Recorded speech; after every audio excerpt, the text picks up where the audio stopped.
अगर दुश्मन हर समय ये सोचता रहे कि रूस के पास कोई ऐसा हथियार है जिसके बारे में उसे जानकारी नहीं, तो उसकी रणनीति अपने आप कमजोर हो जाती है। यही मनोवैज्ञानिक खेल रूस बखूबी खेलता है। अब सबसे पहले बात करते हैं रूस के उन हाइपरसोनिक हथियारों की, जिनका नाम सुनते ही अमेरिका और नेटो देशों के रणनीतिकारों के माथे पर पसीना आ जाता है।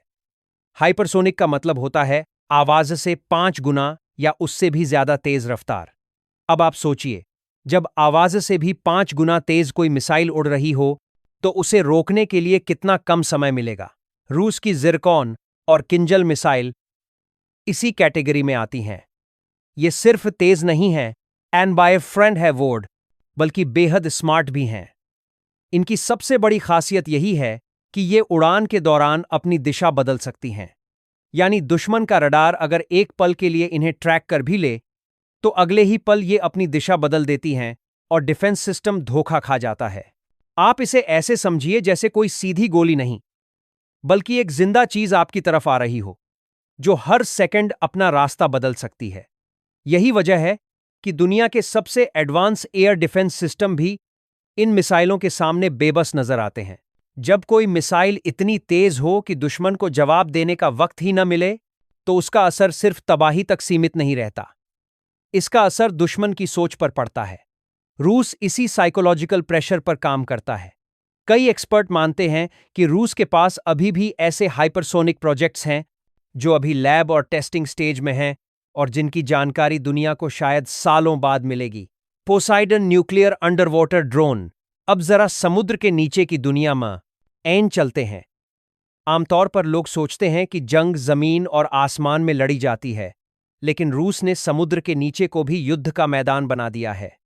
रूस का Poseidon nuclear under water drone इसी सोच का नतीजा है। पोसाइडन कोई साधारण टॉर्पीडो नहीं है।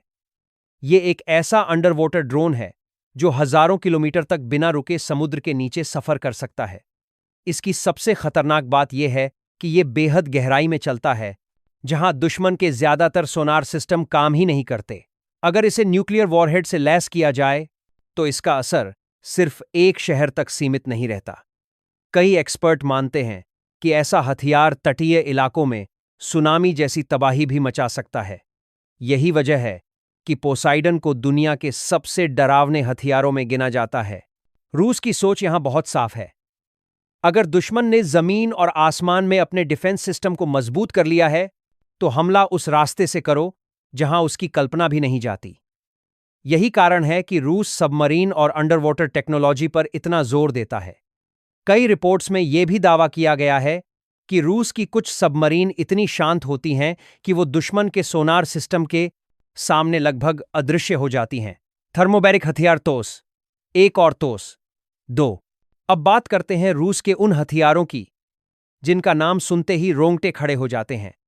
TAS एक और उसका अपग्रेडेड वर्जन TS-2। ये थर्मोबैरिक हथियार हैं, जिन्हें आम भाषा में वैक्यूम बम भी कहा जाता है। ये हथियार पारंपरिक बमों से बिल्कुल अलग तरीके से काम करते हैं। जब ये दागे जाते हैं, तो पहले एक छोटा विस्फोट होता है जो आसपास की हवा में मौजूद ऑक्सीजन को फैला देता है। उसके बाद दूसरा विस्फोट होता है जो उसी ऑक्सीजन को आग में बदल देता है। इसके बाद जो वैक्यूम वेव बनती है, वो आसपास की हर चीज को अंदर की तरफ फफ खींच लेती है।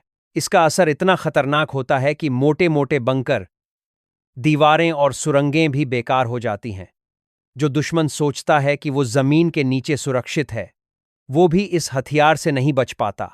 रूस ने इन हथियारों की ताकत कई बार दुनिया को दिखाई है, लेकिन एक्सपर्ट्स मानते हैं कि इनके और भी एडवांस वर्जन मौजूद हैं, जिनकी जानकारी अभी सार्वजनिक नहीं की गई है। ये हथियार सिर्फ जंग जीतने के लिए नहीं, बल्कि दुश्मन का मनोबल पूरी तरह तोड़ने के लिए बनाए गए हैं।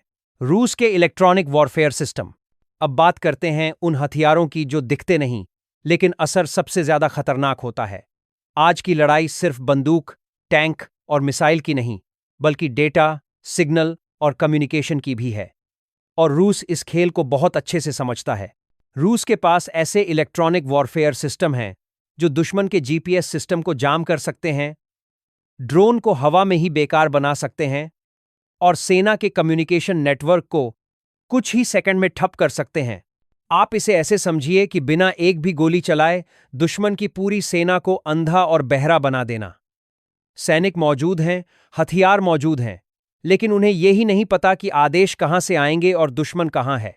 इन सिस्टम्स के बारे में बहुत कम जानकारी बाहर आती है, लेकिन जितनी भी आती है वो डराने के लिए काफी होती है।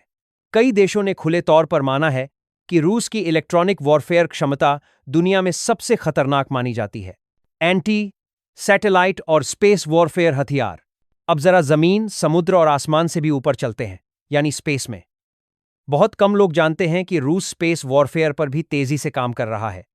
आज की दुनिया में सैटेलाइट के बिना कोई भी आधुनिक सेना ठीक से काम नहीं कर सकती।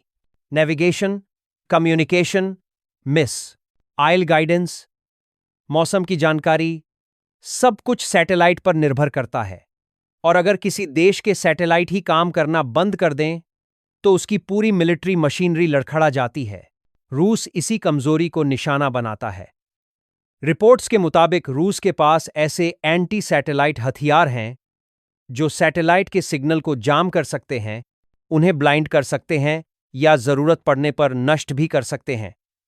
ये हथियार भी उसी कैटेगरी में आते हैं जिनके बारे में सब कुछ बताया नहीं जाता।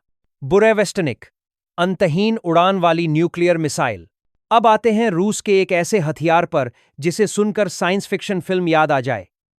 इसका नाम है नॉम 730 ब्यूरेवेस्टनिक, जिसे नाटो देश स्काईफॉल कहते हैं।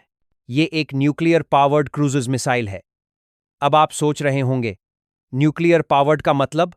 इसका मतलब ये कि ये मिसाइल घंटों या दिनों तक हवा में उड़ सकती है, जब तक दुश्मन थक जाए, लेकिन मिसाइल उड़ती ही रहे। इसकी सबसे खतरनाक बात यह है कि इसकी रेंज लगभग अनलिमिटेड मानी जाती है। ये मिसाइल नीचे नीचे उड़ती है, रास्ते बदलती है और रडार से बचते हुए अपने टारगेट तक पहुंच सकती है।